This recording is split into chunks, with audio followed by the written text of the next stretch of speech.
কয়দিন যাবত এইখানে অবস্থান করছিলেন? আমরা বৃহস্পতিবার থেকে আজকে রাজপথে আছি। আমার বোনেরা আজকে প্রেস ক্লাবে আজকে 4 দিন যাবত ওরা এখানে অবস্থান নিতেছে। আমরা আজকে 4 দিন যাবত রাস্তায়, এখন পর্যন্ত বাসায় যেতে পারতেছি না। আমাদেরকে এই সরকার, জুলাই বিপ্লবের সরকার সুপারিশ প্রাপ্ত করেছে, তাহলে কেন এই রিটকারীদের জন্য আজকে এই নিয়োগ বিধিমালার বাইরে গিয়ে আমাদেরকে, আমাদের সম্পূর্ণ এই নিয়োগ বিধিমালার বাইরে আমাদের বিরুদ্ধে রেজাল্ট ঘোষণা করেছে? এটা সম্পূর্ণ ইনজাস্টিস। আমাদের এই সার্কুলারটা ছিল 2023 সালে। আমরা পরীক্ষা দিয়েছি এই জুলাই বিপ্লবের পূর্বে, আমাদের ভাইবা হয়েছে এই 5 আগস্টের পূর্বে, এমনকি আমাদের রেজাল্ট ফলাফলও তৈরি করা হয়েছে এই 5 আগস্টের পূর্বে।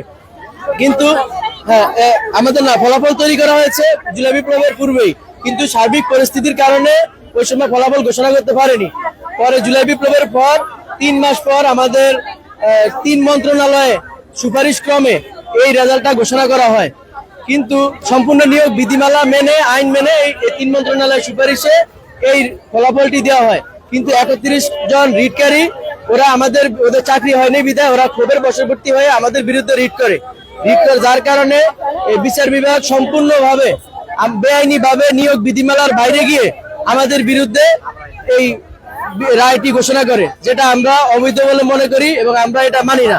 একই সার্কুলারে প্রথম দ্বিতীয় ধাপ ওরা চাকরি করতেছে আজকে 1 বছরের উপরে, কিন্তু আমরা এই তৃতীয় ধাপ আমাদের ক্ষেত্রে কেন এই বৈষম্য করা হচ্ছে? আমরা জুলাই বিপ্লব করেছিলাম কি এই বৈষম্য করার জন্য? এই বৈষম্য কেন রাষ্ট্রের আমাদের সাথে হচ্ছে? এই চাকরির জন্য আমাদের 2000 উপরে ভাই বোন ওরা বিভিন্ন জায়গায় 16-17তম গ্রেডের সরকারি চাকরি করতো। আমরা অনেকে প্রাইভেট ভালো ভালো জায়গায় জব করতাম। এই নিয়োগপত্র হাতে পাওয়ার পর আমরা ওই জবগুলো ছেড়ে দিচ্ছি। এখন আমরা প্রিভিয়াস জবে যেতে পারতেছি না, আমাদের এই চাকরিটাও বাতিল করা হচ্ছে। এখন আমরা যাবো কোথায়? এই 6531টা পরিবার আজকে রাস্তায়, আমরা বাসায় যেতে পারতেছি না। আমাদের বাবা মা আমাদের মুখের দিকে তাকিয়ে আছে। আমরা কিভাবে বাড়িতে যাব? কোন মুখ নিয়ে আমরা বাড়িতে যাব? রাষ্ট্রের এই দ্বিচারিতা কেন? আমরা এই জুলাই বিপ্লব করেছি কি এই বৈষম্যের জন্য?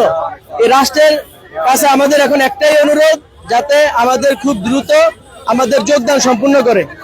রাষ্ট্রের কাছে আমাদের শুধু এটাই অনুরোধ, যাতে আমাদের দাবিগুলো মেনে নেওয়া হয় এবং যোগদান সম্পূর্ণ করা হয়।